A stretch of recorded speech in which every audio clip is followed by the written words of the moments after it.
علي شاب عنده 24 سنة، خريج كلية تجارة وما كانش لاقي شغل.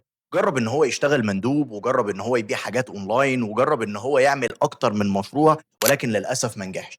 لحد ما قرر في يوم انه يشتري دبلومة ذا جوت اكاديمي، اتعلم منها الديجيتال ماركتنج بخطواته وبكل حاجة فيه. والنهاردة بعد 4 شهور بس، علي بيكسب من 15 ل 18 الف جنيه شهريا. انت متخيل الرقم؟ من غير ما يبقى محتاج ان هو يشتغل بشهادته ولا يبقى موظف، بيشتغل من بيته في شبرا وهو قاعد على اللابتوب بتاعه، وبيعمل من 15 ل 18 الف جنيه في الشهر، وده بعد 4 شهور بس من الدبلومه. تخيل علي كمان 4 شهور كمان هيبقى وصل لحد فين. انت كمان تقدر تعمل ده دلوقتي عن طريق اللينك اللي في البايو. انا مش جاي ابيع لك حلم، انا بديك الاداه اللي تحقق لك الحلم ده بجد. فلو عاوز تستغل الفرصه دي ما تضيعهاش من ايدك. وكمان هتاخد خصم دلوقتي ان الدبلومه ب 1990 جنيه بدل 8350 جنيه. فدي الفرصة اللي مش هتعرف تعوضها. لو عاوز تبدأ ابدأ دلوقتي، لأن هي دي الخطوة الصح في حياتك.